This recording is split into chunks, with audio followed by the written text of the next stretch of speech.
Super, merci Edwige. Philippe Papillon, je suis ingénieur indépendant spécialisé en solaire thermique. Donc le programme, ce n'est pas l'ordre dans lequel on va essayer de faire défiler les présentations, puisque bon, il y a une certaine logique, tous les intervenants seront là.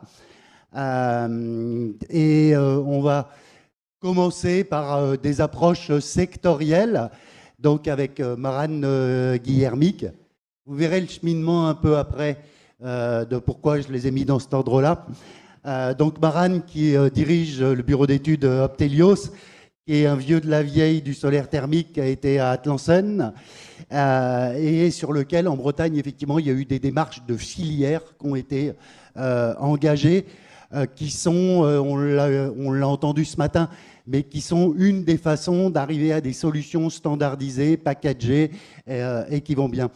Donc, Morane, je te laisse la parole. Petite consigne, 10 minutes questions comprises. Ça roule. Il y a le cocktail après. Ouais, non, on déconne pas avec le cocktail. Bonjour à tous. Donc oui, comme c'est écrit, Morane Guillermic, bureau d'études solaires basé en Bretagne. Donc un breton qui va vous parler de soleil, c'est peut-être un petit peu anecdotique, mais il faut croire que c'est plus que de la folie. Moi, aujourd'hui, je vais vous parler du milieu agricole et particulièrement d'un constat, un constat qui a été fait multifilière et surtout un point important sur la capacité justement à développer, massifier et organiser en fait le développement du solaire thermique sur la cible de l'agriculture en prenant deux cas spécifiques, les élevages de veaux ou appelés ateliers veaux et les éleveurs laitiers, les élevages laitiers. Ma présentation va être faite sur un retour qui a été fait par l'interprofession, le GIE Élevage de Bretagne, qui est en fait une organisation régionale interpro, avec un but simple, mettre en œuvre un programme d'action technique et économique avec un cadrage sur la filière bovin en vin, caprin et apicole. Là aujourd'hui on va en parler que de deux. Il faut avoir en tête qu'à l'image des constats qui ont été levés ce matin sur l'exemple que prenait Loïc d'Atlansen, mais aussi Claire et bon nombre d'intervenants sur la notion d'action ciblée, de communication dédiée et élaborée. Là, on va encore démontrer, ça va être une preuve par l'exemple, de tout l'intérêt d'avoir des actions filières vraiment cadrées. Quand on parle des ateliers veaux, alors moi je veux surtout parler de la région que je connais, que je maîtrise, mais on peut très bien l'imaginer à l'échelle à l'échelle nationale ou régionale autre qu'en Bretagne. Il faut avoir en tête que si on prend que le spectre de la Bretagne, si on prend les ateliers veaux, on a 336 ateliers veaux à fin 2023, soit un petit 210 000 veaux en gros élevés, et ça représente 13% de la production nationale. Là, vous avez le contexte du potentiel de consommation. Et ce qu'il faut avoir en tête, c'est que sur un élevage de veaux, le deuxième poste de consommation énergétique est lié en fait à la production de l'eau chaude qui va servir à la dilution de la poudre de lait pour nourrir le veau. Le veau n'est pas nourri sous le pied de la vache, puisque s'il boit le lait, l'industrie laitière ne peut pas fonctionner. Donc c'est les résidus du lactosérum et autres qui servent à nourrir le veau. Donc on a besoin d'eau chaude, très chaude, plus de 65 degrés pour bien dissoudre la molécule, les différentes molécules et surtout le gras. Donc on a besoin d'énormément de chaleur. Le constat qui a été fait et mené par le GIE, ça a été que quelque part, depuis quelques années, on a un nombre d'ateliers qui baisse, mais on a une augmentation du nombre de bêtes par atelier. On a une population d'éleveurs qui, elle, par contre, est vieillissante, en tout cas pour la Bretagne, avec pas mal d'arrêts d'ateliers. Et un constat qui est malheureusement pas propre au monde de l'élevage, mais qui est plutôt au monde du bâtiment, c'est que en fait, aujourd'hui, nécessité d'augmenter, de rénover ou de construire de nouveaux bâtiments, mais avec des tarifs qui sont tellement élevés, en fait, on en diminue la capacité soit de création de nouveaux ateliers, soit la capacité d'agrandissement. Bon. Quand on a dit ça, qu'est-ce qu'il faut retenir? Ce qu'il faut retenir, c'est que globalement, on a énormément d'ateliers qui ont été équipés. Ateliers ont été équipés grâce à quoi? Grâce tout simplement à une dynamique qui a été portée par le GIE Élevage pour communiquer, pour appréhender, pour aller présenter la technologie auprès des éleveurs, avec cette notion de on va vous présenter une technologie qui peut répondre à vos besoins, mais le GIE n'est pas là pour vendre la technologie, elle est là pour la présenter. Un peu la notion de note d'opportunité, de démonstration, par exemple, mais nullement dans le cas de la vente. Si vous voulez aller plus loin, des professionnels compétents, qualifiés vont venir vous voir, et là, dans ces cas-là, entre guillemets, les portes étaient ouvertes. Après, charge aux professionnels d'être bon, en fait, hein, dans leur approche, parce que, bon, je vous apprends rien, mais les éleveurs, c'est pas des dindons de la farce. En termes de négociation, ils sont quand même relativement bons, et puis surtout, ils sont quand même là. Ils veulent, s'ils investissent, ce n'est pas pour rien. Et donc, on a réussi quand même à sortir à l'échelle de la Bretagne énormément d'installations, avec une taille moyenne d'à peu près 67 mètres carrés et 4000 litres de stockage. Ça, c'est globalement le cadre comment dire, vaut. Si on prend le cadre laitier et on fait le comment dire, je vous parlerai après du bilan après pour bien comprendre, mais en gros, c'est 8700 ateliers lait rien que pour la Bretagne. Je vous laisse imaginer les autres régions ce que ça fait. Ça fait 5,7 milliards de litres, millions, pourquoi j'ai mis milliards, millions de litres de lait par an, c'est 700 000 vaches. Et sur cette consommation énergétique, le deuxième poste, c'est encore la production d'eau chaude, à moindre mesure bien évidemment. En fait, l'eau chaude va servir surtout au nettoyage du tank et des installations de traite. Mais en gros, si vous voulez avoir un chiffre en tête, c'est entre 10 et 30 Wh de consommation énergétique par litre de lait si on ramène ça au litre de lait. Autant pour le veau, on va ramener ça au veau, autant au lait, on va ramener ça au litre de lait.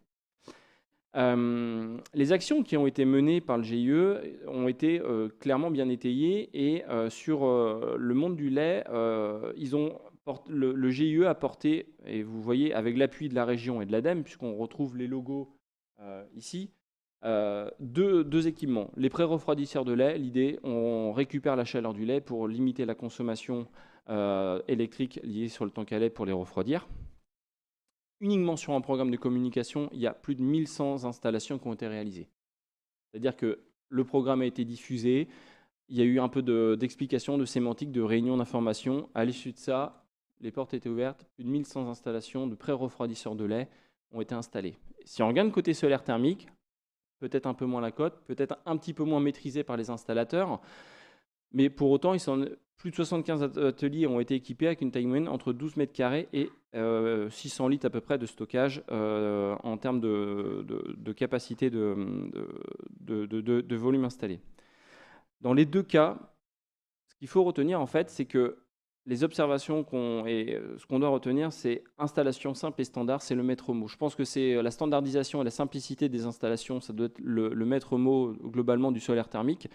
Mais sur ces applications-là, on se rend compte que globalement, on peut avoir cette notion de standardisation. Claire Barrère en a d'ailleurs parlé ce matin sur les actions qui étaient menées. Si on fait simple, si on fait standard, on a moyen facilement d'intéresser les installateurs, de démontrer, parce que les portes sont ouvertes aux éleveurs, on va leur apporter une solution qui va être fiable et surtout, on va intéresser les installateurs à aller sur cette cible-là.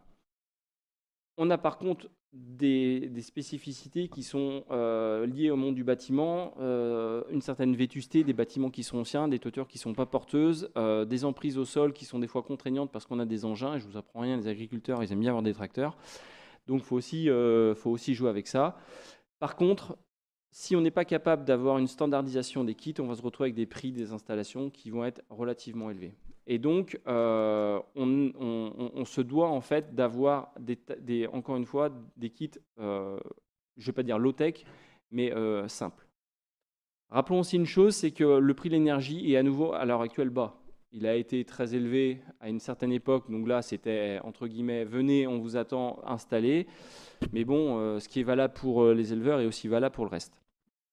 Et enfin, et ça c'est plutôt le côté ADEME, on se retrouve avec des délais d'instruction qui sont relativement importants, plus de 6 mois, et donc clairement ça décourage. On va dire le constat d'un jour qui a nécessité l'ouverture des portes pour se faire équiper, et puis le délai pour avoir la réponse est trop importante, donc voilà, le vent a tourné, on est passé à autre chose. À 2018, plus de 100 projets ont été accompagnés par le GIE, à peu près 30% des éleveurs ont franchi le pas, 50% en veau, 50% en laitier. Tout ça pour dire quoi? C'est que si on a une action ciblée, si on a une filière qui est bien accompagnée par un chef de pont, on a moyen vraiment de dérouler facilement. Ça veut dire quoi? Ça veut dire que pour ça, il faut se doter d'une communication spécifique dédiée à la cible sur laquelle on veut aller. On ne va pas attaquer un camping le matin et aller voir un éleveur de veaux l'après-midi. On n'a pas compris la sémantique, si on n'a pas compris le langage, on ne va pas réussir à y aller.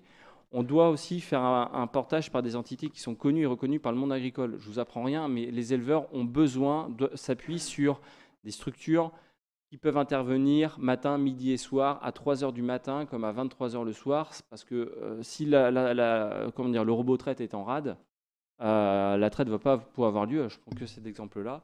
Mais en tout cas, voilà, il faut aussi motiver et faire confiance aux installateurs et faire en sorte qu'ils se fassent connaître aussi. Et puis enfin, avoir un réseau d'acteurs et de professionnels identifiés et reconnus, ça c'est plutôt côté prescripteur, côté industriel et fabricant.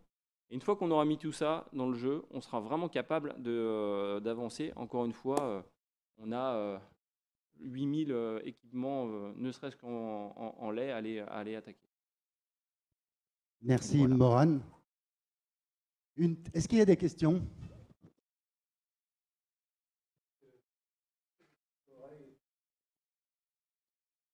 Globalement, oui. Le bouche à oreille fonctionne. Maintenant, ils vont fonctionner. Un laitier n'ira pas forcément parler à un éleveur de veaux et inversement, ni à un éleveur de volaille et autres. Mais globalement, oui, ça cause. Ça cause parce que, surtout par l'intermédiaire soit des intégrateurs en veaux, donc le service vétérinaire, les producteurs les fournisseurs de poudre ou d'aliments. Ah bah tiens, moi j'ai vu ça chez un tel, bah tiens, pourquoi tu fais pas ça? Lorsqu'ils sont intégrés par des groupes de fournisseurs d'aliments, ça peut le faire comme ça. Après, d'éleveur à éleveur, sauf par l'intermédiaire des GEC, pas des GEC, mais des structures de portage, des CUMA, voilà. Mais sinon, c'est pas quelque chose qui est inné, quoi. Moi, ce que je trouve intéressant dans la démarche, c'est que, effectivement, on entre par un secteur d'activité. Et surtout, c'est que le GIE élevage, globalement, il se comporte un peu en tiers de confiance là-dessus. Ah, totalement. Voilà. Donc, ça, c'est important. Est-ce que ce serait imaginable que le GIE élevage puisse être porteur d'un contrat de chaleur territorial, ce qui simplifierait l'administratif? Alors, potentiellement, oui. Alors, est-ce que c'est faisable? Ça, c'est pas moi de le répondre, ce serait plutôt côté ADEME. Oui, mais est-ce que ça aiderait pas? Pour moi, clairement, si, ça aiderait. Ça aiderait parce que, au même titre que l'ADEME finance des postes en CCRT à l'échelle des agglos ou des syndicats d'énergie, il n'y a pas de raison que ça ne se fasse pas à l'échelle d'une structure qui serait référente chef de pont. Ouais, ça serait totalement. Après, là, on va être sur plutôt un côté administratif, juridique, mais en soi, pourquoi pas. Mais en tout cas, si demain ça arrive, c'est sûr que derrière, on aura une capacité vraiment à dérouler, tout en gardant par contre cette notion de neutralité. Pas faire de la vente poussive, quoi. Voilà. Merci Morane pour cette approche qui est intéressante sur l'approche sectorielle. On va continuer à remonter la filière du lait en passant à Thierry Desmarais, qui est le président et fondateur de Sirius. Sirius qui est un acteur depuis un certain nombre d'années, depuis 2013, avec une implantation en métropole. À Montpellier. Voilà. C'est ça. Donc là, on va partir dans les fromageries. On continue notre petit cheminement. C'est un peu la suite, c'est ça. Alors, hop, c'est dans l'autre sens. C'est ça. Alors, un petit point sur Sirius pour la présentation générale. Donc, on est fabricant effectivement de panneaux solaires thermiques et de chauffe-eau solaires implantés à Montpellier, existe depuis donc 2013. Aujourd'hui, le groupe, c'est 128 collaborateurs, alors 35 environ sur Montpellier et le reste réparti sur l'ensemble de l'outre-mer. On a des filiales un peu sur tout l'outre-mer. Le groupe s'est surtout développé, une grosse partie sur l'outre-mer ces dernières années. C'est là où il y avait le marché aussi. Totalisant un chiffre d'affaires de 46 millions en 2023. Bon, 2024, on verra ce que ça donnera. Ça sera peut-être pas la même. Alors, pour reprendre la suite, effectivement, du milieu de l'élevage, et juste un chiffre simplifié pour peut-être donner un ordre de grandeur. On a vu avec Morane les besoins en eau chaude dans l'élevage qui sont très importants. Alors, ça dépend du type d'élevage, hein. Il y a un peu de tout, avec des consommations plus ou moins importantes selon que c'est de la ferme laitière, de l'élevage de veaux, de porcs ou autre. Tout confondu, il y a environ 60 000 élevages en France. Donc Morane parlait tout à l'heure de presque 9000 fermes laitières, uniquement fermes laitières rien qu'en Bretagne. Mais tout compris dans la France, c'est environ 60 000. Quand on fait une moyenne, une cote mal taillée de la surface par besoin, c'est un potentiel d'environ 1 million de mètres carrés de capteurs plans, de capteurs solaires thermiques sur l'ensemble de ces élevages. Alors on n'équipera certainement pas tout le monde, mais globalement c'est un potentiel de 500 gigawattheures par an. Donc les 6 TWh en 2030, on peut déjà en faire une partie avec le monde de l'élevage en solaire thermique. Donc effectivement, on rencontre et systématiquement on parle du fonds chaleur sur toutes ces installations qui a un effet de levier très important. On va le voir dans l'exemple qui est cité. Alors justement, c'est un exemple, alors non pas en Bretagne. On aurait pu parce qu'il s'installe plus de solaire thermique en Bretagne qu'en Normandie, mais là, en l'occurrence, c'est en Normandie. Donc, c'est une ferme de chèvres, donc du fromage de chèvre, GAEC des Alpines, dans la Manche, et qui a un besoin de 2000 litres d'eau chaude par jour pour donc, ces process, notamment le lavage, équivalent donc à 45 MWh par an. Équipé jusque-là par 6 ballons électriques qui produisent l'eau chaude, avec une facture d'électricité en 2021, donc à 17 centimes le kilowattheure, de 9 450 €. Entre-temps, l'électricité a bien augmenté. Ça n'a échappé à personne. Ce qui a été proposé, c'est une installation de 45 mètres carrés, un stockage solaire de 3000 litres. Bon, ça a été un installateur donc, du coin qui a fait l'installation. Ce qui était prévu en performance, donc c'est une couverture solaire de 43%, un rendement utile de 453 kWh par mètre carré par an. Pour la Normandie, c'est pas mal. Alors, c'est vrai que, comme disait Morane, on parle de la Bretagne, on parle de la Normandie, et on parle pas beaucoup du Sud. Ben oui, c'est un paradoxe. Les régions moins ensoleillées, qui paraissent moins ensoleillées, sont peut-être plus dynamiques sur ces applications. On va essayer de faire évoluer tout ça. Donc, ce qui représente 19 MWh par an. Un résumé chiffré sur cette opération. Alors, le coût de l'installation réalisé par Sam Energy est de 33 000 €, ce qui fait grosso modo 750 € du mètre carré, ce qui est un prix très raisonnable. Et ça a été cité ce matin aussi, c'est que le coût moyen des installations est bien sûr est très important et fait qu'un projet peut sortir ou pas. Quand c'est survendu, forcément, il n'y a pas des temps de retour qui ne sont pas acceptables. Là, en l'occurrence, le temps de retour est très intéressant à ce prix-là. Le fonds chaleur donc, a financé 65% de l'opération. Un reste à charge pour pour le client, le GAEC, de 11 000 €. Et donc, ce qui était prévu avant projet, c'est-à-dire le dimensionnement de l'installation, il devait consommer 2000 litres par jour, c'est ce qui avait été identifié. Donc il y avait un temps de retour de 4 ans, maintenance incluse. En réalité, sur les mesures qui ont été effectuées depuis la mise en service, ça a été mis en service au mois de février ou mars. Morane d'ailleurs qui l'a mis en service. Donc on relève 1300 litres par jour de consommation. Donc on est en dessous de ce qui était prévu. Mais par rapport à ce qui était calculé, on est tout à fait dans les ratios. Voilà. Le temps de retour reste excellent puisque, entre-temps, donc je disais, l'électricité a augmenté, puisque là on est à 22 centimes le kilowattheure. Donc on est sur 3 ans et demi de temps de retour, maintenance incluse.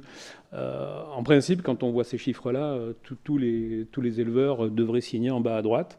C'est pas aussi évident que ça, effectivement. Il faut convaincre, il faut démarcher, passer beaucoup de temps. Il y a des opérations qui capotent parce que, lui, il a un tarif d'électricité, on va dire, standard. Il y en a d'autres qui sont intéressés quand ils sont à ces tarifs-là, voire plus. 2022-2023, il y a eu des coûts d'électricité très très élevés. Sauf que le temps qu'on monte le dossier, qu'il soit présenté à l'ADEME avec l'instruction, etc., pas super long. Allez, oui, 6 mois, ça peut paraître long et pas long à la fois. Avant, c'était 2 ou 3 ans, les dossiers font chaleur. Donc là, on a quand même ça a été bien réduit. Entre-temps, l'éleveur peut avoir renégocié son contrat, avoir une électricité qui redescend à 15 centimes ou à 17 centimes. Et du coup, il préfère faire autre chose et acheter un tracteur à la place de mettre du chauffe-eau solaire sur son installation. Voilà. Donc, le relevé, alors les courbes sont un peu petites, là, c'est pour montrer l'illustration du télécontrôle. Effectivement, toutes les installations maintenant sont avec de la télémesure pour contrôler le bon fonctionnement. Alors, comme c'est petit, c'est les chiffres qu'on a retrouvés ici, dans le tableau précédent. Mais on voit donc la production tous les jours de l'installation. Et en fait, c'est tout. On m'a demandé de faire court.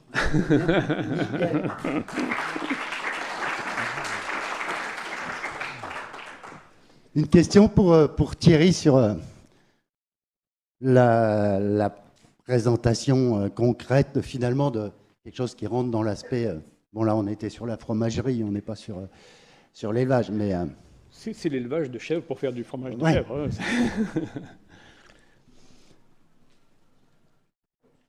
Daniel ?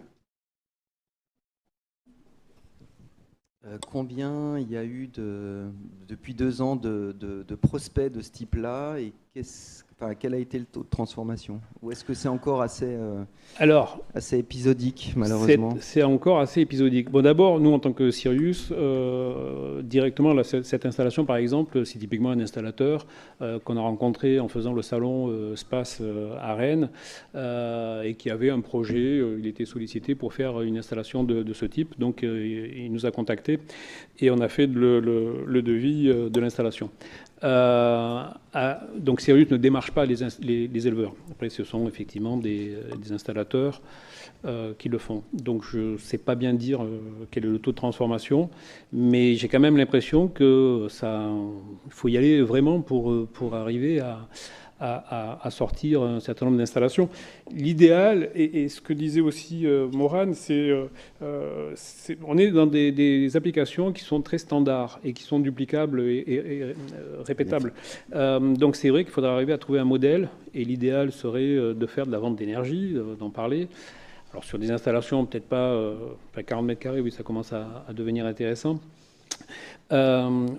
Pour pouvoir proposer de façon plus facile ce genre d'application et enlever le risque. Il y a une notion de risque aussi. L'éleveur, il se pose des questions, il se dit oui mais d'accord, mais le solaire, d'abord on est dans des régions où on s'interroge sur la production primo, bien qu'on peut démontrer que ça marche très bien, mais il y a toujours quand même cette notion de risque. L'éleveur n'a pas forcément envie, lui, de porter le risque.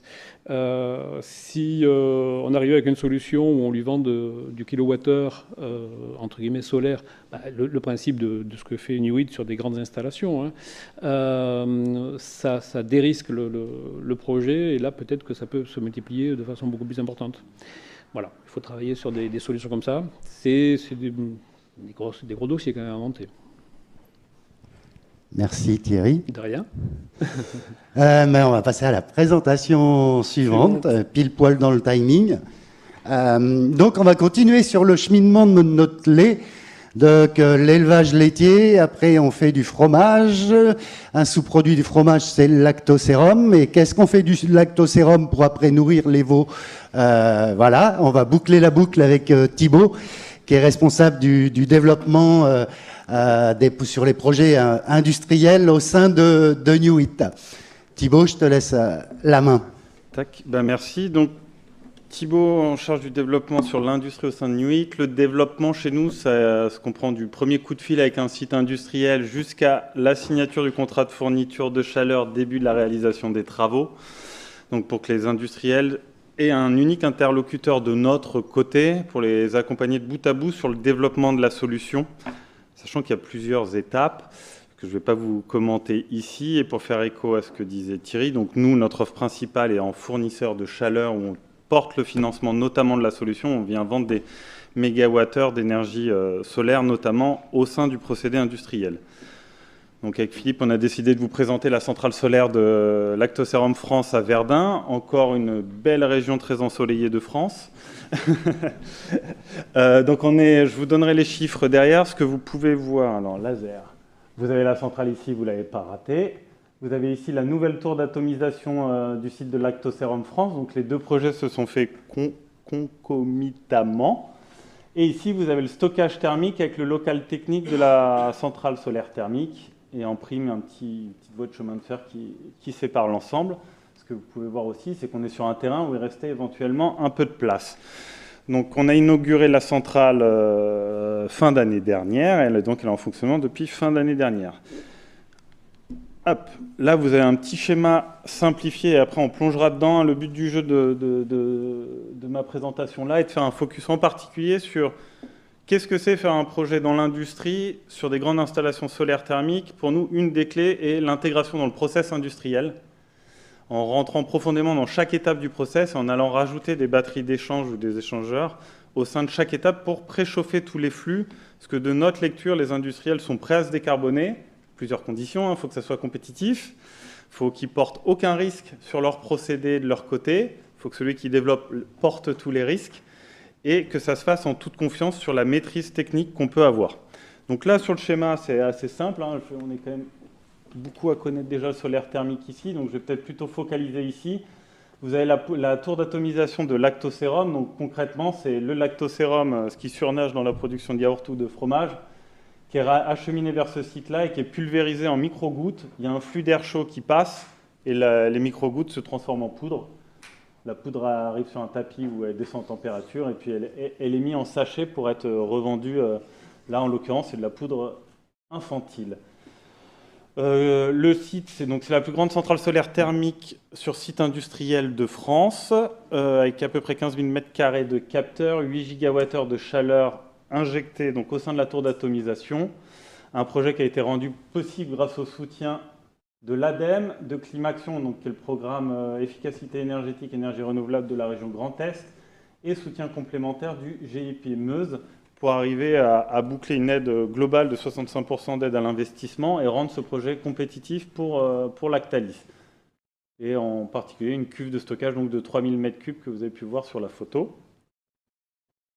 Et un contrat, donc beaucoup de personnes disent que ce n'est pas possible. Là, on est sur un contrat de fourniture de chaleur d'une durée de 25 ans. Donc un industriel peut s'engager sur la durée, c'est possible. Là, ça a été facilité notamment parce que l'industriel faisait un investissement de 50 millions d'euros pour sa nouvelle tour d'atomisation. Donc ça aide, mais ça reste possible. Je ne vous dis pas que c'est facile. Donc après, le schéma vous présentez une intégration. Dans la réalité, le projet consiste à s'intégrer à 3 endroits différents au sein de la tour d'atomisation. Donc, le flux principal qui représente un peu plus de 50% des besoins, qui est l'air principal, est celui qui est responsable du séchage du Lactoserum. Un deuxième flux qui est la tour de régénération. Donc, l'air est asséché par une roue dessicante. Et pour ceux qui connaissent les roues dessiccantes, il y a besoin de les recharger et de les assécher vers un flux chauffé. C'est la deuxième intégration. Et enfin, il y a d'autres flux d'air dispatchés au sein de la tour d'atomisation, notamment le lit fluidisé ou des lances à charge. Donc là, qu'est-ce que je veux vous dire par là? C'est que finalement, on a travaillé plus de 12 mois avec Lactalis, avec son fournisseur de tour d'atomisation qui ne voulait pas nous parler, donc via Lactalis, pour essayer d'identifier le PFD de la tour d'atomisation pour savoir exactement où s'intégrer. Donc on était en phase de conception de la tour d'atomisation, donc ça demandait de suivre les évolutions de dimensionnement du fournisseur de tour pour pouvoir intégrer nos batteries au bon moment, à la bonne dimension, pour essayer de valoriser le maximum de chaleur renouvelable au sein de la tour d'atomisation. Hop. Là, des belles petites photos. La particularité de ce projet, c'est que la tour d'atomisation était un peu en avance de planning par rapport à nous. Donc, pour ne pas rater l'intégration de la batterie main air, donc de l'air principal, donc vous voyez, c'est un beau bébé. C'était pendant les scandales, notamment de salmonelle sur un des sites de Lactalis. Lactalis nous a dit, si vous n'intégrez pas votre batterie avant la fermeture de la tour d'atomisation, vous ne pourrez jamais l'intégrer. Donc le choix a été fait côté Nuit de prendre un risque partagé avec Lactalis, mais de de dépenser les un peu plus de 200 000 € sur la batterie d'échange pour l'intégrer avant la fermeture de la tour d'atomisation. Donc vous voyez le beau bébé. Le beau bébé, il se travaille aussi notamment sur les pincements des échangeurs pour maximiser au maximum la chaleur solaire qu'on peut livrer. Hein. Tout degré compte et tout degré est un mégawattheure décarbonant. Et cette batterie vient se mettre en amont de la batterie vapeur du site. C'est là que je vous disais, on est dans une application de préchauffage. Quand le solaire n'est pas au rendez-vous, par exemple en hiver, quand il y a toute la brume qu'on peut connaître sur Verdun, c'est la batterie vapeur qui va faire le travail. Mais ça veut aussi dire, quand on fait ce type d'intégration, qu'il faut travailler avec l'industriel sur la régulation. C'est-à-dire quand le solaire est là et injecte de la puissance, il faut l'injecter à une certaine vitesse pour que la vapeur qui passe dans la batterie vapeur diminue et que ça ne bouge pas. Ils sont à un réglage au 0,1 degré près au sein de la tour d'atomisation. Donc c'est vraiment un travail main dans la main avec l'industriel. On est sur une technologie, le solaire thermique, qui est dynamique par rapport à la ressource. Et sur site industriel, on est sur des sites industriels qui sont dynamiques par rapport au process. Donc on est sur un pilotage constant et la communication est essentielle. Je me tourne, alors j'ai l'écran, je suis bête. Là, je vous mettais une petite image du productible. Donc c'était le productible estimé au moment du développement de projet. Je voulais juste mettre en avant, donc je me tourne quand même, le dimensionnement ne couvrait pas 100% des besoins en période estivale. Donc il y avait deux raisons. La première, c'est de se laisser une petite marge de manœuvre quand même en cas de baisse de production du site. La deuxième, c'était pour illustrer typiquement le manque de communication avec le fournisseur de la tour d'atomisation de Lactalis, qui ne nous avait pas laissé la place qu'il aurait dû nous laisser pour mettre notre batterie d'échange dedans. Donc on a pu mettre une batterie plus petite que prévu. On avait le terrain disponible de l'autre côté du site, donc on aurait pu mettre une centrale un peu plus grosse. Mais comme on arrivait un tout petit peu en retard, on n'a pas pu changer les plans de la tour d'atomisation pour l'espace de la batterie. Donc on est parti de fait sur un dimensionnement plutôt à 80% des besoins en période estivale. Donc encore une fois, je remets une pièce dans la machine. Hein. La communication constante avec l'industriel, c'est une des clés. C'est la communication, savoir la faire dans les deux sens, mais aussi que l'industriel comprenne les enjeux liés au solaire thermique, parce que ce n'est pas un automatisme. Quand vous parlez à un industriel, typiquement dans la poudre, ils vont vous donner leur ration en kilowattheure par tonne de poudre, et c'est l'unique chose qu'ils vont regarder. Et la tonne produite par heure. Nous, on était là à parler de débit d'air, de température, de préchauffage. Ce n'est pas leur vocabulaire. Donc il y a un exercice de traduction à faire. Et la dernière slide qui peut faire peur, je ne vais pas rentrer dans tous les schémas, enfin avant-dernière slide, hein, c'était pour vous illustrer le degré dans lequel on peut rentrer en profondeur dans le process. Hein. Là, c'est les données qu'utilise l'équipe exploitation en ce moment avec l'industriel. En suivant, par exemple, vous avez le temps d'autorisation de fourniture pour une des batteries. Donc on va suivre heure par heure les autorisations que nous envoie le site. Est-ce que c'est les bonnes, pas les bonnes ? On suit en permanence le PFD du site pour être bien sûr de suivre le pilotage, les modifications au sein de la tour. On a un autre système de suivi pour être bien sûr de piloter au maximum parce que vous avez conçu quelque chose, sur la théorie ça marche bien, mais là on était sur un projet neuf côté industriel, donc forcément ce qui nous avait dit qu'elle allait arriver n'est pas arrivé, il y a des changements, donc il faut savoir retravailler le projet pour s'adapter, et ça en temps réel pour tenir la performance parce que on finance, on gagne notre vie si on fournit les mégawattheures qu'on avait prévu de fournir. Donc on est vraiment très intéressé à les fournir. Et c'est tout. Pardon. Hop. Ouais, c'est tout. Merci Thibaut.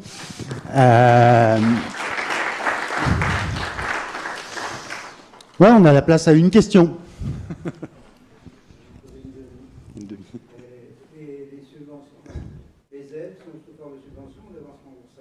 Là, c'était subvention. Heureusement, c'est déjà suffisamment compliqué comme ça. Avance remboursable rajoute une complexité supplémentaire.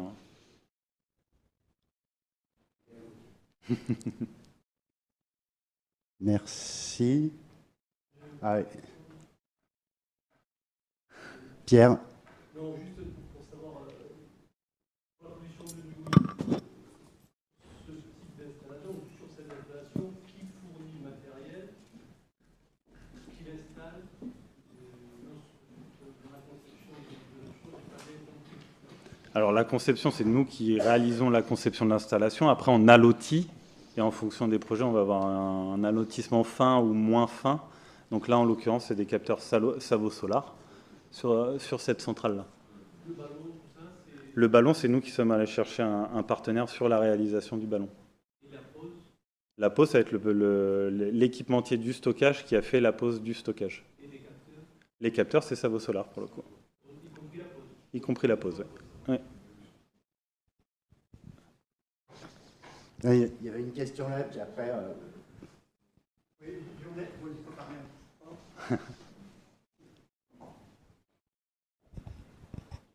je vois que vous avez des prévisions de production depuis depuis la mise en service. Est-ce que vous avez comparé la réalité par rapport à la prévision? Ouais. Voilà. On l'a comparé, en toute transparence, on n'y est pas. Et c'est ce que je vous mentionnais. On a dimensionné la centrale sur des données constructeurs théoriques de fiches de construction d'une tour d'atomisation. On s'aperçoit que les débits qui avaient été communiqués ne sont pas exactement les débits que nous constatons. Mais là encore, je reviens sur la communication avec l'industriel. Et donc, on voit que c'est multifactoriel. Donc, il y en a une, il y a des débits qui sont un peu plus bas. Il y a comment on mesure vraiment les choses. Le site ne marche pas exactement comme il devait marcher parce que, notamment, la production de lait était plus faible l'année dernière et cette année. Donc là, il y a des ajustements. Et ce que j'ai oublié de dire en amont aussi, une de nos convictions chez Newit, c'est que là, on a construit un réseau technique d'eau chaude au sein du site qui vient de livrer 3 points au sein de la tour. Là, on travaille main dans la main avec le site de Lactalis pour ajuster le pilotage et les besoins pour réaugmenter le productif tel qu'il était prévu, mais aussi pour voir si finalement on ne peut pas aller injecter sur d'autres points au sein du site. Donc là, on n'est pas totalement au rendez-vous. Donc, mais on fait des points trimestriels pour affiner le pilotage. Et le but du jeu, c'est d'y être pour la fin de l'été. Voilà. Bonjour. Toute dernière. Juste une petite curiosité, c'était de savoir comment est-ce que ça avait été traité par les services d'urbanisme et les pompiers, en fait, le champ solaire. Ouais. Parce que j'ai vu qu'il y a la belle piste incendie autour. C'est juste savoir, en fait, est-ce qu'ils ont considéré ça comme une centrale solaire avec photovoltaïque, avec toutes les difficultés qu'il peut y avoir, ou Non, on n'a pas... Là, les services de pompiers, SDIS, etc., ils comprennent bien qu'en fait, il faut protéger le champ solaire du feu et pas protéger ce qu'il y a autour d'un feu partant du champ solaire. Donc c'est l'inverse. Et là, pour le coup, sur Verdun et Fromeréville, les services d'urbanisme du Grand Verdun ont été très, très, très aidants sur tout ce qui a été modification urbanistique, etc. Donc, généralement, on est très bien reçu par les collectivités pour nous aider sur l'urbanisme. Oui. Et ça a été à peu près rapide avec la SNCF. Je m'excuse, mais voilà, si on veut être à l'heure au cocktail. Donc là, on va monter en température. On va rester un petit peu sur l'agro et on va passer à la pharma avec Mehdi Beradad, qui est le fondateur d'Alto Solutions. Et on monte en température avec du capteur à concentration. Donc on adresse la panoplie du solaire thermique pour l'industrie et l'agriculture. Mehdi, je te laisse la parole. Ouais, bonjour à tous, merci d'être là. Moi, en 2 mots, je vais vous en dire un petit peu plus sur de la concentration solaire. Donc nous, ce qu'on a fait, c'est qu'on a développé un capteur cylindro-parabolique. Il y a plusieurs technologies de concentration solaire. Il y a le linéaire de Fresnel. Je ne vais pas parler des tours, je ne vais pas parler du dish circling, qui sont plus pour de l'élec, mais dans la chaleur industrielle, là, il y a le linéaire de Fresnel et le cylindro-parabolique. Nous, on est sur du cylindro-parabolique. Le principe, il est assez simple, c'est ce que vous voyez là en haut, du coup, à gauche. Les rayons du soleil sont concentrés par des miroirs sur un tube absorbeur dans lequel s'écoule un fluide caloporteur qui monte en température. On peut monter en température assez haut, on parle de 400 degrés de façon classique, mais je vais aussi vous introduire une nouvelle application qu'on a justement dans la pharma, où on va pouvoir aller monter un peu plus haut en température. Notre collecteur, il a plusieurs différenciations, on va dire. C'est-à-dire qu'on a regardé un petit peu ce qui se faisait dans l'état de l'art sur le marché, et on s'est rendu compte qu'en fait, les quelques acteurs qu'il y avait sur le marché, ils étaient tous enfermés un petit peu dans les mêmes dogmes, dans les mêmes dogmes technologiques. Donc une structure en acier et puis des miroirs en verre qui sont épais, de l'ordre de 4 mm d'épaisseur. Nous, ce qu'on a fait, c'est qu'on a supprimé l'acier, on a supprimé l'aluminium, on a pris le béton qui est généralement dans les fondations et on l'a remonté dans la structure. Donc ça nous permet d'avoir un collecteur qui est lourd et la structure joue le rôle de lest. Et ça nous permet, au moment du déploiement, de nous affranchir de toute fondation enterrée en béton. Donc quand vous voyez le collecteur là-bas qui est posé, en fait, sur site, nos collecteurs sont posés au sol. On vient bien faire des travaux de terrassement, voire d'excavation s'il y a besoin. Mais si on enlève de la terre, on remplace par du tout venant compacté. On ne met aucun béton dans le sol.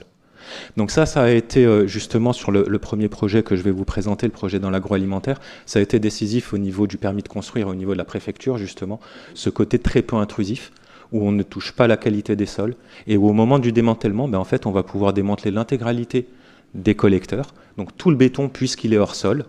On va pouvoir le concasser pour refaire du gravat de béton dans un état d'esprit de circularité, pour refaire des centrales solaires après par la suite avec ce même béton-là. Et surtout, on rend le terrain dans l'état dans lequel on l'a trouvé en arrivant, ce qui n'est pas le cas de beaucoup d'autres renouvelables. Je vais parler juste des éoliennes, parce que c'est l'exemple typique, hein, où on arrive à démanteler tout ce qui est hors sol. C'est un peu plus compliqué avec le béton qui est coulé dans le sol. L'autre aspect différenciant de notre technologie concerne les miroirs. On utilise des miroirs en verre, donc avec une qualité optique optimale, mais qui sont très fins en épaisseur, de l'ordre de 1 mm d'épaisseur, et donc qui nous permettent de les cintrer à température ambiante et directement sur site. Et ça aussi, ça a énormément d'avantages, parce que le process de cintrage en atelier qui est fait par l'état de l'art de la concentration solaire, il a un double inconvénient. Le premier, c'est qu'il coûte très cher, il vaut 30 € par mètre carré, hein, alors qu'une dalle plan de miroir, ça vaut 15 € par mètre carré. Donc généralement, hein, la concentration solaire, il passe de miroir de 15 à 45 € par mètre carré, juste pour le cintrer. C'est d'ailleurs pour ça, hein, que beaucoup d'acteurs se sont mis sur le Fresnel, pour ne pas avoir à cintrer ces miroirs-là. Alors que nous, notre process de cintrage à température ambiante qui se fait directement sur site, il ne vaut que 4-5 € par mètre carré. Donc on arrive à un miroir à une vingtaine d'euros par mètre carré. Tout ça mis bout à bout, in fine, fait que notre technologie a un CAPEX qui est fortement réduit par rapport à la concentration solaire classique. Hein. On parle d'une réduction de CAPEX de l'ordre de 30% sur l'intégralité de la centrale. On a des performances accrues, je n'en ai pas parlé, mais la structure béton nous permet d'avoir une bien meilleure résistance au vent. On va jusqu'à des vitesses de vent en opération jusqu'à 135 km/h contre 45 pour l'état de l'art. Et puis, ce par quoi j'ai commencé, donc un déploiement qui est vraiment peu intrusif et un démantèlement qui est aisé. Je précise un point, c'est que nous, on est vraiment donc sur la conception et on sous-traite la fabrication de nos collecteurs. Donc c'est des collecteurs, comme je vous le disais, qui sont fabriqués en béton. Donc en fait, on fait appel à de la préfabrication béton et tous les éléments préfabriqués sont construits directement, pas sur site, ça arrivera peut-être un jour sur des très très très grandes centrales, mais sont construits dans un rayon de 400 km. Donc c'est vraiment de la construction locale. Ici en région sud, on a de la préfa béton pour aller sur tous les projets de région sud. Hein. Je ne l'ai pas dit, mais on est basé entre Aix et Marseille. Si on a demain un projet en Espagne, on ira travailler avec un préfabricateur espagnol. Les autres aspects, le tracker, les miroirs, les tubes, on les achète dans le commerce. Hein. Ça, c'est des équipements qui ont vraiment une qualité qu'il faut aller chercher. Et donc, on ne s'amuse pas à développer ça en interne. En termes d'applications, donc on est dans des applications industrielles hein, majoritairement, même si on pourrait faire du réseau urbain de chaleur, on est beaucoup plus, nous, sur des applications industrielles, ne serait-ce que pour les températures, puisque vraiment notre sweet spot, il est au-dessus de 100 degrés. En dessous de 100 degrés, on a vu, il y a des solutions, hein, il y a du solaire thermique plan, il y a des pompes à chaleur. Au-delà de 100 degrés, à part biomasse, biogaz, les tensions d'approvisionnement et tout ce que vous savez déjà sur le sujet, il n'y a pas grand-chose en fait au-delà de 100 degrés. Donc, en termes d'application, on parle de beaucoup d'agro, de la chimie, de la pharma, de la cosmétique, le textile, le papier, les minerais aussi, qui sont en fait les industriels qui consomment plus de 60 à 80% de leur énergie sous forme de chaleur et seulement 20 à 40% sous forme d'élec. Une centrale, grosso modo, hein, et donc on peut fournir tout type hein, de fluide, que ce soit de la vapeur, de l'huile de cuisson, du fluide caloporteur, de l'air chaud, aussi faire du froid par absorption. Hein, donc on a vraiment tous les types de fluides industriels qu'on peut aller fournir. De manière générale, on va aller installer par hectare au sol 3 MW, c'est vraiment l'occupation au sol, hein, c'est pas là. Donc c'est un ratio à peu près de 1 pour 2, hein, donc c'est à peu près 2500. 5000 m², la moitié de 10 000, c'est 5000 m² de collecteur hein, pour 3 MW, une occupation au sol d'1 hectare. En termes de productibles, forcément, et comme vous le savez, on est sur des productibles qui varient bien entendu en fonction de l'ensoleillement. Plutôt que des mégawattheures par mètre carré installé, j'ai plutôt préféré prendre le parti d'inscrire des mégawattheures par an et par mégawatt installé. Donc si on est en Normandie, on va être sur des ratios de l'ordre de 900 MWh par mégawatt. En PACA, on est aux alentours des 1400 et en Andalousie, sud de l'Espagne, on est aux alentours des 1800. Mais ce qu'on voit, nous au début, on était plutôt focalisé sur des applications PACA et Espagne. Et en fait, on a été sollicité pour un site en Normandie, sur lequel on a beaucoup hésité avant d'y aller. Quand on nous a dit qu'il y avait un concurrent du solaire à concentration qui en plus n'était pas français, qui répondait à la consultation, on s'est un peu senti obligé de répondre. Et en fait, on s'est rendu compte que le prix de l'énergie produit en Normandie, il serait aux alentours des 55 € par mégawattheure. Alors certes, en PACA, on est à 44, donc on parle d'une augmentation de l'ordre de 25%, mais 55 € par mégawattheure, sur le prix, sur le marché international de l'énergie, on est tout à fait compétitif. Alors certes, c'est la Normandie, ça veut dire que la centrale, elle va être à l'arrêt 3 voire 4 mois dans l'année, mais tout le reste du temps, elle fonctionne bien. Et les 3 à 4 mois dans l'année, du coup, on nettoie pas les miroirs, donc ça fait des économies aussi. En termes... Ok, donc je vais passer directement au projet. Merci Philippe. Juste en termes de coûts, j'en ai parlé en termes de coûts, mais en termes d'empreinte carbone, 20 grammes de CO2 par kilowattheure, on est tout à fait aligné avec ce qui se fait dans le solaire thermique. En termes de projet, on est sur un premier projet là qui va être mis en service d'ici la fin d'année au sein de l'industrie Le Coq Noir, qui est un industriel de l'agroalimentaire. C'est un projet qui est situé dans le Vaucluse, qui est soutenu par la région Sud. Un grand merci à la région pour son soutien, parce que sinon on n'aurait pas pu mettre en place ce projet. Il s'agit d'un contrat d'achat d'énergie aussi, d'une durée de 20 ans. On va réduire la consommation, grâce à cette centrale du site industriel, la consommation en gaz de 75%. On peut aller jusqu'à 700 MWh de production annuelle. Comme je le disais, on produit de la vapeur à 170 degrés. Là, on est sur une centrale de 855 m² et 500 kW thermiques. Toujours bien sûr avec une capacité de stockage thermique. J'en ai pas parlé, mais toujours dans nos centrales. Et vous le savez, on est dans le thermique, il y a toujours du stockage. La seconde centrale, celle-là, elle est à l'état d'étude de faisabilité aujourd'hui. Donc elle n'est pas encore signée, mais on va y arriver.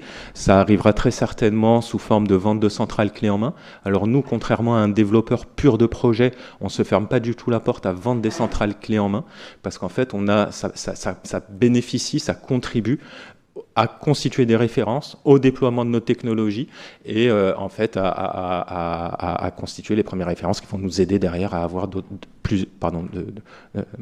projets, on va dire, de contrats d'achat d'énergie. Cette centrale-là, on est sur du 2500 m² au sol, donc à peu près 1,5 MW. Et là, ce qui est super intéressant, et ça va vraiment être une première en plus à l'échelle mondiale, c'est qu'on va fournir de l'air chaud à 500 degrés. Et pour faire ça, en fait, ce qu'on a fait, et c'est en fait une proposition de notre PC qui a été force de proposition sur le sujet, qui est d'ailleurs dans la salle, et que je remercie d'avoir été force de proposition sur ce sujet-là, parce qu'en fluide caloporteur, jusqu'ici, en fait, on était cantonné soit à de l'eau surchauffée jusqu'à 200 degrés, soit à de l'huile thermique au-delà de 200 degrés.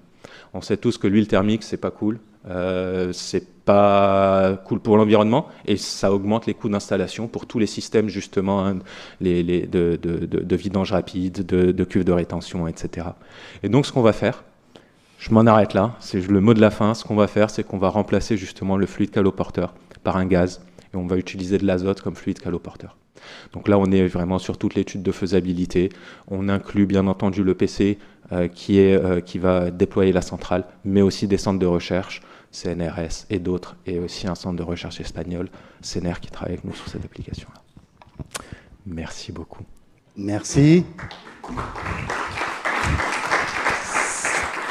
Si on laisse la place à une question quand même, je ne veux pas être trop dur, mais tu seras privé de dessert.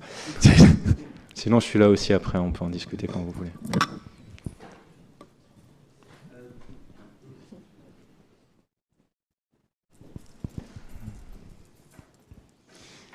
Et n'hésitez pas, il y a mon 06 et mon numéro et mon mail, si vous voulez. Alix Ridel de 110 degrés. En fait, j'avais une question. Comme vous êtes capable de fournir de la vapeur à 170 degrés, est-ce que ça empêche la réflexion de l'abaissement des températures sur certains procédés industriels? Parce qu'il y a beaucoup d'industriels qui partent à 140 en chaudière et qui en fait ont des besoins en eau chaude à 90. Et du coup, je voulais savoir si ça évitait à l'industriel d'avoir cette réflexion et du coup de aussi diminuer sa consommation d'énergie. Je ne saurais pas dire parce qu'il y a aussi une raison technique d'aller sur des hautes températures, même s'ils ont des besoins plus basses, à des températures plus basses, ne serait-ce que de densité énergétique, le fait d'avoir ils ont peut-être plusieurs niveaux de température en dessous. Donc après la réflexion de l'industriel, nous on arrive toujours au moment où ils font généralement, où ils ont fait un schéma directeur énergie, donc ils ont travaillé déjà sur les aspects énergétiques, sur les aspects température. Est-ce qu'on les empêche d'avoir cette réflexion? Ça m'étonnerait, parce qu'ils sont quand même très peu à connaître notre solution. On est quand même aujourd'hui en phase plutôt d'évangélisation, et on l'a vu aujourd'hui, j'ai un peu l'impression d'être un ovni dans la salle, mais il n'y a pas beaucoup de concentration solaire, notamment en France. Donc non, je ne pense pas qu'on soit un frein quelconque dans la réflexion des industriels. Mais si on l'est, promis, on fera attention. Merci. Non, là, fini. Je suis intraitable. Et puis, notre dernière intervenante, c'est Valérie Vuillerme, donc du CEA INES, qui va nous parler un petit peu des projets européens qui sont menés sur l'aspect chaleur industrielle et des différents développements, retours d'expérience. Donc Valérie, je te laisse la place. Merci Philippe. Du coup, voilà, donc je viens de Savoie, d'un laboratoire qui développe des technologies pour le solaire et puis aussi pour les technologies thermodynamiques. Pardon. Donc oui, je vais parler Europe, vous dire un petit peu ce qui se passe. Pas forcément suite aux élections, mais on va dire que ça va continuer un peu comme ça va être présenté là pour le moment. On verra après.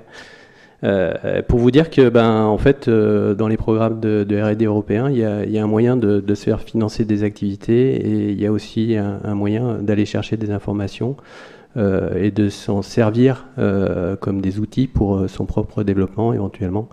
Et aussi pour les aspects communication, dissémination, formation, des choses qu'on peut aller chercher dans ce type de projets européens. Donc là, je vais parler de 4 projets dans lesquels le CEA a été impliqué depuis 2017.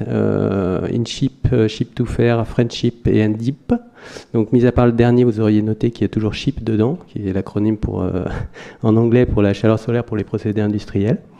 Donc on a été impliqué sur ces 4 projets et je vais faire un petit récap de ce qui s'est passé, de quel type de projet c'est et ce qu'on peut retrouver dedans. Juste première remarque, il y a différents types de calls européens avec des dénominations différentes, RIA, IA, CSA. Donc le premier c'est plutôt un CSA, c'est-à-dire c'est un projet qui est terminé maintenant, mais qui avait pour objectif de consolider ou de mettre en ordre de marche, on va dire, une espèce on a parlé de l'équipe de France tout à l'heure, d'équipe d'Europe sur la partie SHIP. Et donc, parmi des problématiques qui ont été adressées via un volet de développement R&D, le gros du projet, ça a été quand même de se faire rencontrer les gens et de se faire rencontrer les gens entre pays européens afin de définir des axes de développement, on va dire, soit communs, soit en tout cas qu'on ne se marche pas dessus et que le scope global de la thématique soit couvert au niveau européen. Donc beaucoup d'interactions avec des parties prenantes et puis aussi des interactions avec l'Europe avec l'objectif de définir les calls européens suivants, c'est-à-dire définir des calls dans lesquels on aurait de la recherche, du développement, de l'innovation et puis on impliquerait des industriels. Donc sur les slides, quand vous les aurez, vous pourrez cliquer, ça vous renvoie vers des liens, vers des sites. Notamment, faut savoir que tous les résultats qui sont libres, ils sont pas tous, mais sont accessibles via des sites de l'Europe. Il peut se trouver des choses intéressantes, comme cette roadmap qui avait été écrite à l'époque sur le domaine du chip. Un autre projet qui s'appelle Ship2Fair, donc ça c'est un peu baladé sur la slide, mais un peu présenté pareil. Je vais en parler un peu plus. Donc c'est un projet qui s'est terminé l'année dernière, dans lequel en fait l'objectif c'était de travailler sur la chaleur solaire pour les procédés industriels à basse température, c'est-à-dire jusqu'à 150 degrés. Et le projet qui a été retenu, dans lequel on a été partenaire, avait pour objectif de démontrer in fine via 4 démonstrations le potentiel du chip sur ces applications, notamment dans le domaine de l'agroalimentaire. Donc on voit sur la gauche là, qui est votre gauche, effectivement, les 4 types d'industries qui ont été traitées. Donc au Portugal, une usine qui produit du sucre. En France, l'Arnaudi du foie gras, du spiritueux. En Italie, chez Martini. Et puis l'Aurora, c'est aussi du vin. En Espagne. Donc la démo, c'était quelque chose de... la finalisation du travail, et autour de ça il y avait aussi tout un travail de développement d'outils et notamment de guides de déploiement des technologies dans ce type d'application, et ces guides-là vous pouvez les retrouver sur internet et vous en inspirer si au besoin. Donc je vais pas rester trop longtemps, sinon Philippe il va me couper la parole sur mes derniers slides. Alors je l'ai passé rapidement, mais encore une fois vous pouvez récupérer, il y a des petites vidéos en bas à droite, il suffit de cliquer dessus et ça vous envoie directement sur YouTube. Qui donnera un peu le détail de toutes ces démonstrations qui ont eu lieu sur ces différents sites. Et puis il y a des chiffres bien trop nombreux pour être commentés, mais c'est juste pour dire là que des technos, il y en a eu plusieurs d'implémentés, du TVP sur le site en Italie, avec de la génération directe de vapeur à 135 degrés. On a des tubes sous vide sur la partie Larrois avec des besoins un peu plus bas en température. Après, sur l'application qui a eu lieu au Portugal, c'était une solution en linéaire Fresnel dont on a parlé il n'y a pas très longtemps, qui a été choisi, retenu, et puis TVP qui a vraiment été bien servi sur ce projet, avait aussi une installation chez l'Arnaudi. Donc je vous invite à aller voir tous ces démonstrateurs qui peuvent donner des idées pour la suite pour certains d'entre vous. Et comme je le disais, mis à part ces aspects de démonstration et puis éventuellement les développements techno ou les innovations qui ont été faites pendant le projet, il y a des choses qui sont plus à caractère de dissémination. Donc on voit ici des éléments qu'on a pu entendre dans la journée, donc du matériel pour faire de la formation, des guidelines pour comment réaliser sa centrale chip pour des applications à basse température, seulement 3 minutes, etc., etc. Donc après, 2 autres choses que je vais vous montrer, c'est les projets en cours. Donc là, dans les 2 cas, le CEA est coordinateur du projet, donc un rôle un peu plus important. On voit les consortiums sur droite, avec des participants qui sont des industriels. Clariant notamment, c'est un grand industriel de la chimie, des organismes de recherche comme on peut l'être, et puis aussi on voit la mixité des Italiens, des Allemands, etc., etc. Nos amis d'Ines et des capteurs à concentration de chez Absolicon, qui ne sont pas des Français. Et donc là, c'est la partie que j'aurais bien voulu avoir en plusieurs slides. C'est dommage. Ça montrait ce qui a été fait il y a quelques semaines sur le site du CEA, dans le cadre justement du démonstrateur qui est mis en place actuellement au CEA. Donc où on a mis 88 mètres carrés de capteurs Absolicon en toiture d'un bâtiment du centre de Grenoble. Donc on voit les étapes en une fois, la mise en place d'interface entre la structure et puis la structure porteuse des collecteurs. Après, ici les collecteurs, structure des collecteurs. Et puis ici, ça se chevauche bien sûr, mais on voit l'équipe qui est très contente, venue de Suède à la fin, et qui ont réussi à mettre les 4 rangées de 4 collecteurs sur ce toit terrasse, à Grenoble. Donc là aussi, sur ce projet des éléments de formation, de dissémination qui sont accessibles. On a fait une formation en fin d'année dernière sur le sujet, en début de cette année, sur le sujet de la décarbonation des procédés industriels, sur cette gamme qui là est plutôt moyenne température, donc jusqu'à 400 degrés, même si nous on travaille que jusqu'à 300 degrés sur ce cas-là. Et puis un gros travail de chez Inès Formation, donc la slide elle est partie en vrac, mais Inès a produit quatre vidéos très intéressantes sur la production via les collecteurs, le stockage, les différents types de stockage, la machine absorption, donc une machine qui permet de transformer le chaud en froid, puisque dans ce projet, on essayait d'adresser à la fois les besoins de froid et de chaleur. Une petite annonce avant la fin. Donc il y aura à la fin du projet en octobre, et il y aura donc une réunion de fin de projet avec un événement collatéral, on va dire, dans lequel on invitera tout le monde à venir faire une visite de cette centrale qui sera d'ici là mise en service en août pour des premiers résultats en septembre.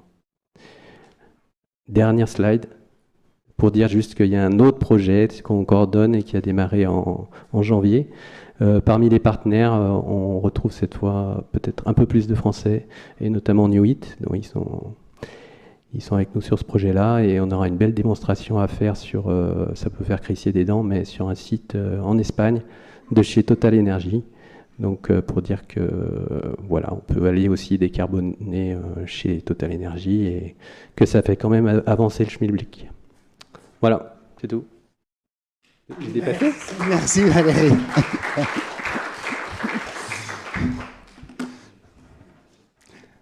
Une ou deux questions à Valérie Vuillerme avant qu'on rejoigne le cocktail.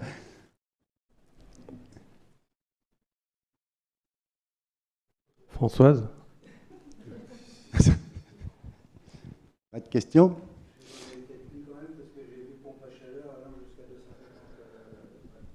Oui, alors ça fait partie, c'est une bonne question. Et en fait, ça fait partie d'un des développements du projet, mais qui était porté par Syntef, donc c'est un RTO norvégien, donc un centre de recherche et développement norvégien. Et la partie de développement a porté essentiellement sur le compresseur, donc ils ont une boucle de test qui fonctionne actuellement sur la partie compresseur pour atteindre ces niveaux de pression et de température, parce que c'est en eau surchauffée. Et donc, il n'y aura pas cette partie-là sur le démonstrateur de Grenoble, pour des problématiques de taille, enfin de puissance. C'est-à-dire qu'il était impossible d'avoir une petite puissance dans ces gammes de température à court terme, quoi.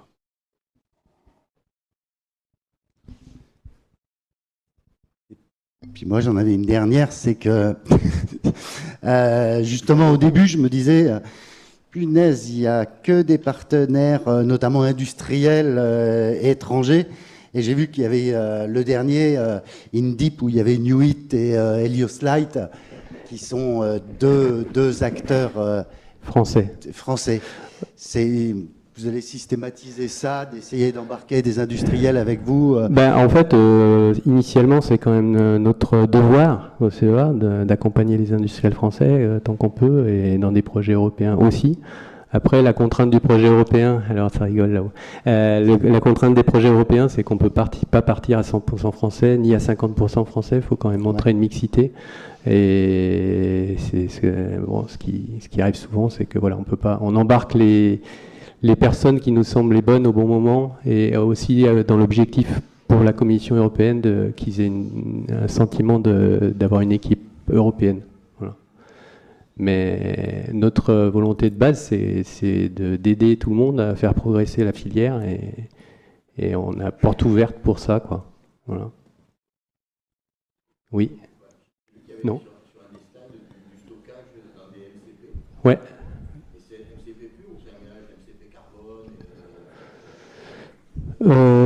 C'est un mélange de sel. C'est un mélange de sel, mais c'est du MCP au final. Mélange de sel. Après, qui a une thématique phare au niveau d'un laboratoire qui s'appelle le laboratoire de stockage à Grenoble. Donc pas sur Chambéry, il faut aller en Isère. Bon, c'est moins bien, mais c'est moins loin aussi, peut-être. Oui, oui, ma question aussi est à peu près similaire. Donc, vous avez de captage à 300-400 degrés, et puis stockage, donc c'est toujours avec le matériau changement de phase. Comment vous traitez cet stockage massivement? Comment ça se passe concrètement sur le stockage de chaleur de cette température? Massivement, vous voulez dire pour le déploiement avec des très grandes... Voilà, déphasé, ça veut dire après. Alors, en fait, c'est une problématique parce qu'effectivement, on peut pas faire des... Enfin, en tout cas, sur le type de stockage qu'on développe nous, qui sont un peu des choses type calandre dans lequel on retrouve le MCP et puis des tubes qui traversant. C'est assez difficile d'aller trop gros, donc c'est une multiplication en fait de petits stockages avec probablement une optimisation sur la taille par rapport à la puissance globale. Mais forcément, le plus gros n'est pas forcément le plus intéressant parce qu'après on attaque sur des épaisseurs de tanks qui coûtent trop cher, quoi. Merci. Donc, je pense que c'est l'heure de clore cette session. Merci à vous, public. Merci aux intervenants. Ils ont respecté, ça a été bien cadré. Ils ont bien respecté les règles du jeu. Je leur avais tiré les oreilles avant. Donc, et puis, je pense que le cocktail aussi, ils ont envie d'y aller. Donc, merci à vous tous. Et puis, je te passe la parole, Edwige. Merci. Merci Philippe aussi pour toute cette préparation et cette animation. Merci à tous pour votre présence. Et puis, on peut continuer les échanges pour ceux qui peuvent devant un petit buffet. Voilà, merci et à bientôt, à l'année prochaine en tous les cas.